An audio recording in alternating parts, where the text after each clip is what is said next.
Bismillahirrahmanirrahim. Assalamualaikum warahmatullahi wabarakatuh. Alhamdulillah wassalatu wassalamu ala Rasulillah wa ala alihi wa sahbihi wa man tabi'ahum bihudah ila yaumil qiyamah. Amma ba'd. Pemirsa Taubat TV yang dirahmati Allah Subhanahu wa taala. Segala puji hanya milik Allah Subhanahu wa taala. Salawat dan salam semoga senantiasa tercurahkan atas junjungan Nabi kita yang mulia, Nabi Muhammad Rasulullah Sallallahu Alaihi Wasallam beserta para sahabatnya, keluarganya, dan juga seluruh pengikut beliau Sallallahu Alaihi Wasallam hingga hari kiamat kelak. Pemirsa Taubat TV yang dirahmati Allah Subhanahu Wa Taala, di dalam Islam, agama yang mulia ini adalah agama yang menganjurkan dan memerintahkan bagi pemeluknya untuk senantiasa membaca kitabullah, yaitu Al-Quran, untuk selalu berusaha membacanya, menjadikannya bahkan wirid, dzikir harian, agar kita termasuk orang-orang yang tentunya bukan bagian dari orang yang menghajrul Quran, orang-orang yang meninggalkan Quran. Karena Nabi kita SAW pernah mengeluhkan hal ini. Wa qala rasulu ya rabbi inna qaumi ittakhadhu hadzal qur'ana mahjura. Dan berkata Rasul itu, wahai Rabbku, ya Rabbi, wahai Rabbku, inna qaumi ittakhadhu hadzal qur'ana mahjura. Sesungguhnya kaumku telah menjadikan Quran suatu yang ditinggalkan. Al-Imam Ibnu Qayyim rahimahullah taala, beliau pernah mengatakan, barang siapa yang 3 hari berturut-turut tidak pernah membaca Quran, maka termasuk orang yang meninggalkan atau menghajar atau memboikot Al-Quran. Na'udzubillah, summa na'udzubillah. Ketahuilah ma'asyiral muslimin, keutamaan baca Quran sangat banyak tentunya. Tapi izinkan saya memaparkan sedikit, menyebutkan beberapa dalil dari Nabi SAW tentang keutamaan membaca Al-Quran ini. Di antaranya adalah dari hadis Nabi SAW, di mana Nabi pernah mengatakan, man qara'a harfan min kitabillah falahu bihi hasanah. Barang siapa membaca kitabullah, maka baginya satu hurufnya adalah 10 kebaikan. Barang siapa membaca satu huruf dari kitabullah, maka setiap satu hurufnya adalah kebaikan. Fal hasanatu bi asyri amsalihha. Sedangkan kebaikan itu dilipat gandakan 10 kali lipatnya, atau 10 kebaikan. Lam akul alif lamun harfun. Nabi SAW mengatakan, aku tidak mengatakan alif lam itu satu huruf, walakin alifun harfun, walamun harfun, wa mimun harfun. Akan tetapi Masya Allah, kata Nabi SAW, alif itu satu huruf, lam itu satu huruf, dan mim satu huruf. Jadi berapa banyak pahala yang diraih oleh seorang mukmin, yang diraih oleh seorang muslim kalau dia membaca Quran. Dalam sehari, andaikan dia membaca Al-Fatihah saja, tentu bismillah atau basmalah dan Al-Fatihahnya, itu sudah berapa pahala yang mengalir. Pahala yang sangat besar, kebaikan-kebaikan. Jika satu huruf itu 10 kebaikan. Subhanallah. Kita mungkin mengumpulkan kebaikan-kebaikan amal itu sangat sulit. Tapi di sini gratis. Tidak perlu biaya, tidak perlu waktu yang lama bahkan. Tapi bisa menghasilkan besarnya pahala, derasnya pahala, yaitu dengan membaca kitabullah, membaca Al-Quran, membaca kalamullah Rabbul Alamin, firman Allah Subhanahu wa taala. Apalagi disertai dengan mentadaburinya, memfungsikan hati ini agar difungsikan sebagaimana mestinya. Karena dia diciptakan untuk tadabbur, dia diciptakan untuk merenung.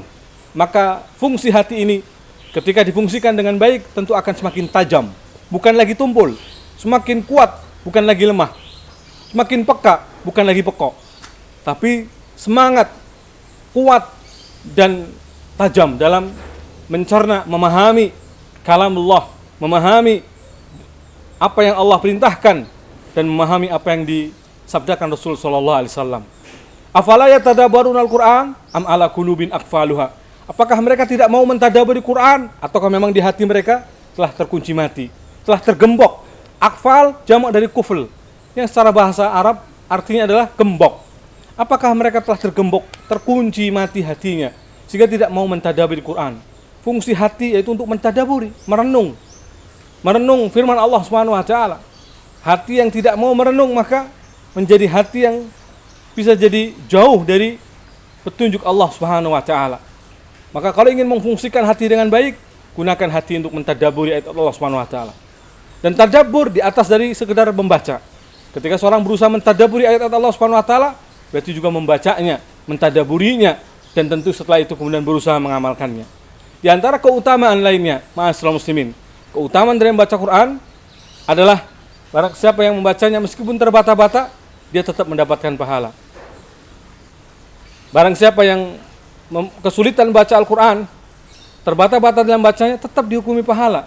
Nabi SAW mengatakan, dan barang siapa yang bacanya walau syak, kesulitan, wa ta'bih, dan dia terbata-bata membacanya, falahu ajrani, maka Nabi mengatakan baginya 2 pahala.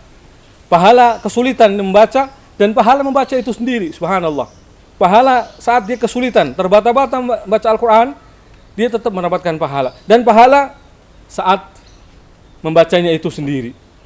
Maka ma'asyiral muslimin, berarti tidak ada yang sia-sia ketika seorang berusaha membacanya, apalagi dengan tartil, tajwid yang benar, tahsin yang benar, sehingga sesuai sebagaimana yang diinginkan dalam syariat ini, tuntunan yang benar bagaimana membaca kitabullah, bukan dengan sekedar mendengungkan atau melagukan yang bahkan terkadang dipaksakan, memberat-beratkan diri, maka ini sesungguhnya justru jauh dari petunjuk dan bimbingan Nabi SAW. Di antara keutamaan yang lain, ma'asyiral muslimin, Al-Quran bisa memberikan syafaat kelak di hari kiamat, akan menolong orang yang membacanya. Nabi SAW mengatakan, inna siyam wal Quran, dalam sebuah hadis disebutkan dua-duanya, yaitu Quran dan puasa atau puasa dan Al-Quran, yasfa'ani li sahibihima, akan memberikan syafaat kepada orang yang membacanya dan juga yang berpuasa. Atau dalam hadis yang lain secara khusus, Nabi SAW juga menyebutkan hal ini, bahwa Al-Quran akan memberikan syafaat bagi pembacanya kelak di hari kiamat. Yasfa' li sahibi yaumal qiyamah. Sungguhnya Quran ini akan memberikan syafaat, pertolongan kepada orang yang bacanya kelak di hari kiamat. Bahkan kedudukan seorang di hari kiamat atau kedudukan seorang nanti di surga adalah sesuai dari bacaan yang akhir dia baca. Akan dikatakan kepada seorang yang baca Quran, wartaki fa inna manzilataka inda akhir ayat taqra'uha. Baca dan naiklah kedudukanmu di surga, karena sesungguhnya akhir dari kedudukanmu atau tempatmu adalah akhir dari bacaan ayat yang kau baca. Fa inna manzilataka inda akhiril ayat taqra'uha, karena kedudukanmu adalah pada akhir ayat yang kau baca. Subhanallah. Maka istimewa sekali orang-orang yang membaca Quran, bahkan dia mendapatkan kedudukan yang sangat istimewa, kedudukan yang mulia, kedudukan yang tinggi, sesuai dari bacaan yang dia baca, yang dia hafal, yang dia baca pada setiap harinya. Maka pada setiap akhir ayat yang dia baca, disitulah posisi kedudukan dia di surga. Kemudian ma'asyiral muslimin, bahkan Allah akan memuliakan, Allah akan menaikkan derajat orang yang memuliakan Quran ini.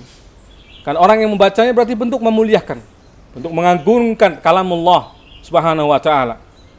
Bagaimana dalam hadis yang sahih, Nabi SAW pernah bersabda, innallaha yarfa'u bihadzal Qur'an aqwaman wa yad'u bihil akharin.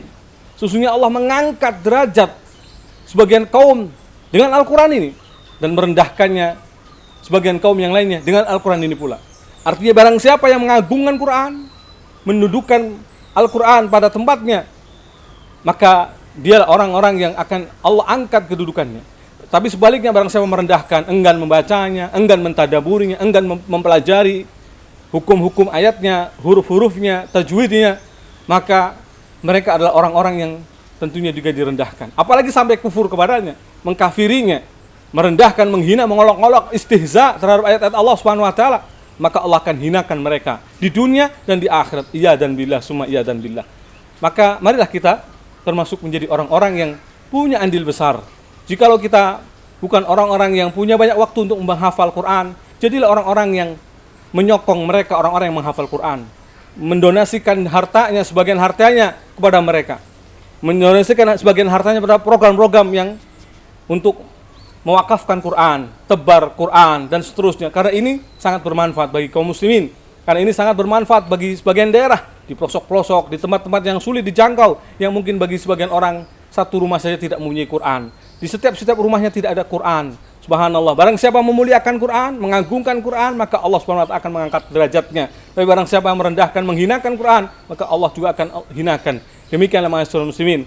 Maka setidaknya paling minimal, alal aqal adalah seorang itu berusaha keras untuk berusaha membacanya. Menjadikan Quran ini adalah makanan sehari-hari buat hatinya, karena dia adalah makanan yang bermanfaat, sangat bergizi, nutrisi yang sangat bergizi bagi kehidupan hatinya. Wabillahi taufik wa sallallahu ala nabiyyina Muhammad wa alihi wa sahbihi ajma'in walhamdulillahi rabbil alamin. Wassalamualaikum warahmatullahi wabarakatuh.